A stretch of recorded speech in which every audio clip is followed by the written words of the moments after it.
Hello friend, I am doctor Harshad Rawal MD homeopaths और मेरी channel में आपका स्वागत है। मित्रों, हम आजकल सुनते हैं कि भाई बड़े बड़े सिटी में पॉल्यूशन बढ़ गया है और ये पॉल्यूशन की जो इफ़ेक्ट होती है हमारे हेल्थ पर बहुत ख़राब इफ़ेक्ट होती है। और इसकी इफ़ेक्ट बच्चों के लेके बूढ़े तक, यंगस्टरों में भी होता है, हेल्दी पर्सन में भी होता है। और दुनिया में ऐसे माना गया है कि जैसा हार्ट अटैक आता है ऐसे ही सेम सिमिलर डिजीज से, पॉल्यूशन से लोग, जैसा हार्ट अटैक आता है इतने लोग ही मरते हैं। तो ये पॉल्यूशन में से आप बचना चाहते हैं क्योंकि सिटी में रहते हैं, तो पॉल्यूशन से कैसे बचे और हमारी इम्यूनिटी कैसे बरकरार रहे, तो यही वीडियो में हम पॉल्यूशन के बारे में हम आपके साथ बात करेंगे। साथ में कुछ होम मेडिसिन के बारे में बात करेंगे। कई ऐसे प्लांट है तो आप इंडोर में भी रख सकते हैं, और जो पॉल्यूशन की बैड इफेक्ट से कोई सिम्टम आता है और आप इससे रोगग्रस्त होते हैं, कोई दवा काम नहीं करती है, तो आप होम्योपैथी की दवा के बारे में हम आपको बताएंगे। तो ये जो हमारा वीडियो है शुरुआत से लेके एंड तक देखोगे तो पॉल्यूशन जैसे रोगों में से आप कैसे बाहर निकल सकते हैं और आपकी इम्यूनिटी कैसे बरकरार रखती है, इसके बारे में हम आपको जरूर बताएंगे। मित्रों, बड़े बड़े सिटी में और जब भी डबल ऋतु आती है या ठंड ऋतु आती है तब पॉल्यूशन बढ़ जाता है, क्योंकि जो हवा है ये नीचे रहती है और इतना पॉल्यूशन बढ़ने का कारण है व्हीकल्स है या हमारे इंडस्ट्रियल है या रोड साइड जो धूल उड़ती है, ये हवा में जाती है और नीचे आती है। तो हम जब हवा श्वसन तंत्र में लेते हैं तो जैसे ऑक्सीजन बाहर से लेते हो और कार्बन डाइऑक्साइड छोड़ते हैं, तो जो हवा हम इनहेल करते हैं इसमें पॉल्यूटेड पॉइजनस हवा भी साथ में आती है, तो ये हमारे कई रोग होने की संभावना रहती है। तो इसमें बड़े लोग भी अफेक्टेड होते हैं, बूढ़े लोग भी अफेक्टेड होते हैं, यंगस्टर में भी प्रॉब्लम्स होता है, स्किन सब जगह उसकी बुरी हालत पड़ जाती है। तो हम देखेंगे कि उसका सबसे पहले हमारा रेस्पिरेटरी ट्रैक पर इफेक्ट होता है, दर्दी को स्नीजिंग्स होता है, नाक में पानी आता है, इरिटेशंस होता है, स्नीजिंग्स होता है, सांस चढ़ता है, कफ होता है, दर्दी को अस्थमा होता है, ड्राई कफ होता है और एम्फीसेमा, सांस लेने में दिक्कत होती है। कई बार सीओपीडी, कंजस्टेड हार्ट डिजीज हो जाता है और कई बार लंग डिजीज होने का भी चांसेस रहता है। इसका बुरे इफेक्ट हमारा हार्ट पर भी पड़ता है, ब्लड प्रेशर बढ़ना या हमारी जो कोरोनरी आर्टरी ब्लॉक होना, एथेरोस्क्लेरोसिस हो जाता है, कई बार हार्ट अटैक आता है, कई बार एंजाइना हो जाता है। ये भी 20 से 25% पॉल्यूशन की वजह से हो सकता है। इसी तरह ब्रेन में भी इफेक्ट होती है, जैसे ब्रेन स्ट्रोक हो जाना, पैरालिसिस हो जाना या बेल पाल्सी हो जाना और ब्रेन में क्लॉट हो जाना, ये सब कुछ भी 10 से 15% की पॉल्यूटेड हवा का ही जरूर काम हो सकता है। इसी तरह उसका बालों में भी इफेक्ट आता है, जैसे बाल फॉलिंग्स होना, ड्राई हो जाना, बाल में मॉइस्चराइज कम हो जाती है, बाल टूट जाता है, यंगस्टर में एलोपेशिया एराटा हो जाता है, मीन्स बाल्डनेस हो जाता है। ऐसे फीमेल में भी हेयर फॉलिंग्स का कारण बन सकता है, डैंड्रफ हो जाना, यंग एज में उसका ग्रे हो जाना, ये सब कुछ भी पॉल्यूशन की वजह से हो सकता है। ऐसे हमारे स्किन में भी डार्क सर्कल आ जाता है, आँखों के नीचे डार्क सर्कल आता है, एक्नी हो जाता है, कई बार स्किन ड्राई हो जाती है, टैर हो जाती है, फेस अगली हो जाता है और कई बार पिगमेंटेशन होने के कारण भी इसकी बुरी इफेक्ट पॉल्यूशन की बढ़ सकती है। ऐसे हमारे खान पीन के साथ भी पॉल्यूटेड हवा का ही होता है, तो मिश्रण होता है, तो हमारे जीआईटी ट्रैक में भी इफेक्ट होने की संभावना रहती है। ये इफेक्ट्स सब एज लोगों को होने की संभावना रहती है। तो इसमें आप कैसे बच सकते हैं?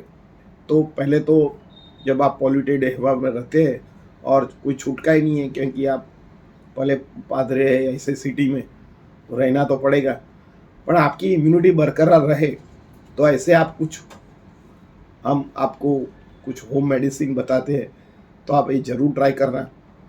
जैसे कि आप घर में हो और आपको आपके सिटी में पॉल्यूशन ज़्यादा हो, तो जिंजर और हनी का उपयोग ज़्यादा कीजिए। जिंजर और हनी से हमारा जो रेस्पिरेटरी ट्रैक होता है ये लुब्रिकेंट रहता है, और एंटी फंगल और एंटी वायरस ये के साथ लड़ने की इसमें प्रॉपर स्ट्रेंथ होती है, तो ये उपयोग कीजिए।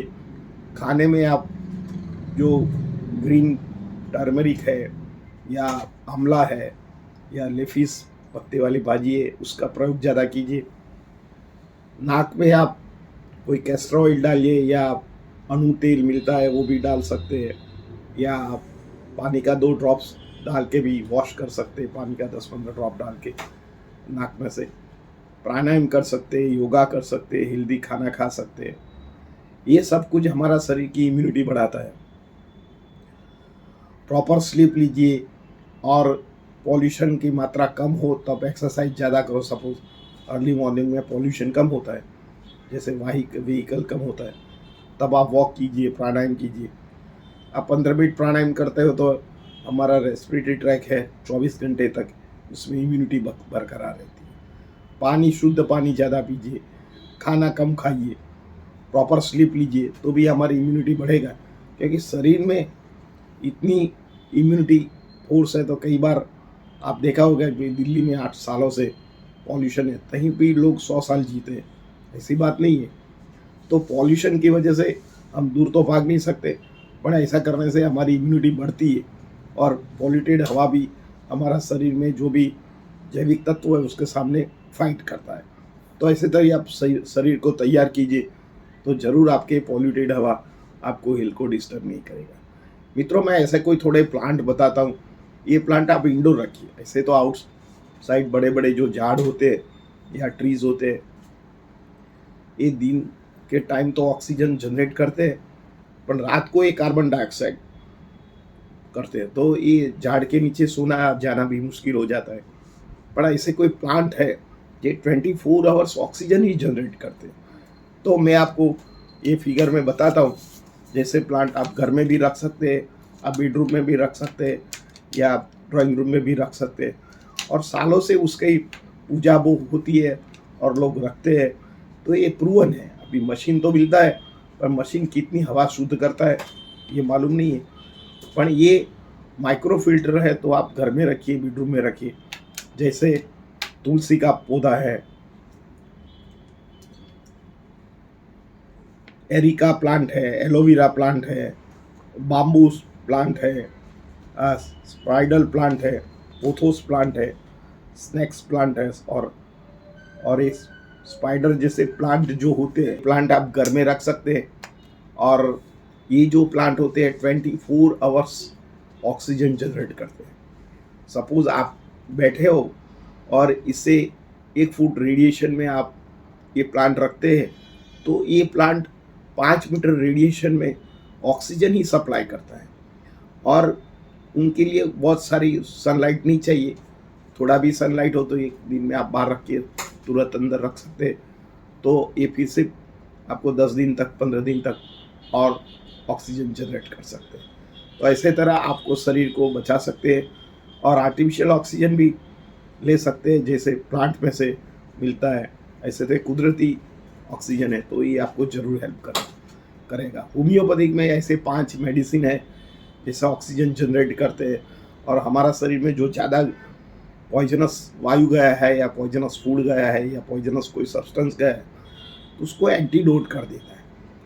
तो सबसे पहले जो दवा है आर्सेनिक माल। ऐसे तो आर्सेनिक जहर का चूरू बोलते हैं, ये पॉइजनस सब्सटेंस है। आप ऐसे आर्सेनिक लेते तो ये डेडली पॉइजनस है।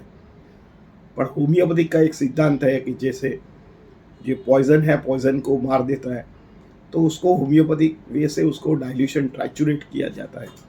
और ये ट्राइचुरेट हमारा शरीर में जाते हैं, तो सेल पर कहीं भी उसकी इफेक्ट हो, जैसे दर्दी को खांसी हो, ड्राई कफ हो, या इंडाइजेशन हो, अस्थमा हो, एलर्जी की खांसी हो या उसको कोई गड़गुम्मड़ हो, तो ये आर्सेनिक इस पर बहुत प्रभावी इफेक्ट करता है।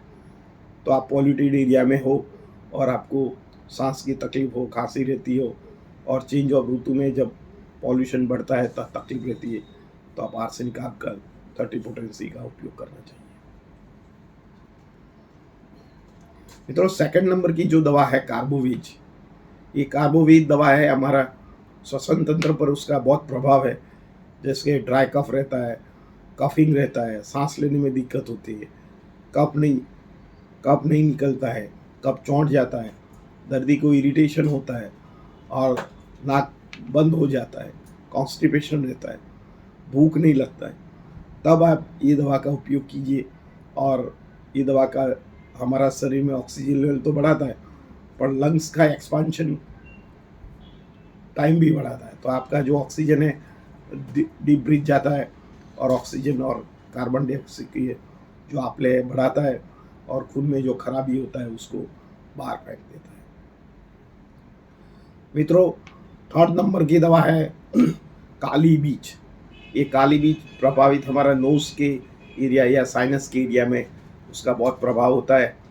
जैसे पॉल्यूशन एरिया होता है, जैसे बच्चों या बूढ़ों को जैसे चेंज ऑफ ऋतु में स्नीजिंग आ जाता है, नाक में पानी आ जाता है, नाक में एलर्जी हो जाता है, सांस लेने में दिक्कत होता है, जैसे डेविड सेप्टम होता है और आँखों में जलन होती है और आँख थक जाती है, इरिटेशंस हो जाता है और भूख नहीं लगता है, वायु रहता है और जब दर्दी सो जाता है तो नाक ब्लॉक हो जाता है ड्यू टू पॉल्यूशन की वजह से, तो आपको काली फॉस का उपयोग करना चाहिए। ये Kali phos is a master drugs for respiratory tract और इससे हमारा नाइट्रिक ऑक्साइड का प्रमाण भी बढ़ता है। नाक का जो भी समस्या रहती है यंगस्टर में ज़्यादातर रहती है, तो ये काली बीज इज़ अमोघ मेडिसिन।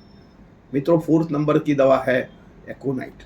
मित्रों, एकोनाइट से दर्दी को कफ रहता है, एलर्जी रहता है, छाती में पीस रहता है, एक्यूट पाल्पिटेशन हो जाता है, एक्यूट एंजाइना रहता है, बॉडी एक होता है, नींद नहीं आती है, फियर कॉम्प्लेक्स रहता है, नमनेस, ब्रेन में भी नमनेस रहता है, हाथ पैर में नमनेस रहता है, दर्दी थक जाता है, डिप्रेशन आ जाता है, एंग्जाइटी रहती है, तब आप एकोनाइट दवा का उपयोग कर सकते हैं। ये अमोघ दवा है और हमारा शरीर में अमुक हद तक तो जो पॉल्यूशन की हवा है या पॉल्यूटेड कोई सब्सटेंस है तो ये दूर करने में अमोघ दवा है।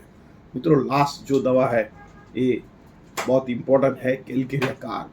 कई बार पॉल्यूशन की हवा की वजह से हमको हेडेक हो जाता है, आँखों में जलन होता है, नींद नहीं आती है, ब्लड प्रेशर बढ़ता है, छाती में पीस होता है, खून हमारा गाढ़ा हो जाता है, उड़ने में दिक्कत आती है, सांस चढ़ जाता है, कफिंग होता है, दर्दी थक जाता है और उसको भय रहता है कि पॉल्यूशन मेरे के लिए बहुत बाधा बन जाएगी, तब आप एक कैलकेरिया कार्ब का उपयोग कीजिए। मित्रों, ये जो भी मैंने टोटलिटी बताया है ये आप कीजिए और नाक में भी कुछ कैस्टर ऑयल लगाइए, मैंने अणु तेल की भी बात किया है और पानी का भी ड्रॉप डाल सकते और वॉश कर सकते, तो इससे आपका रेस्पिरेटरी ट्रैक भी बच सकता है और पॉल्यूशन की हवा आपके दिल को भी तो बाधा नहीं बनेगा और आपकी जो पॉल्यूशन एरिया में आप रहते हैं तो आपकी भी स्वास्थ्य अच्छी बनती रहे, ऐसा हमारा शुभकामना। मित्रों, हमारा ये वीडियो आपको कैसा लगता है, अच्छा लगता है तो ज़रूर लाइक कर दीजिए और शेयर कर दीजिए। धन्यवाद।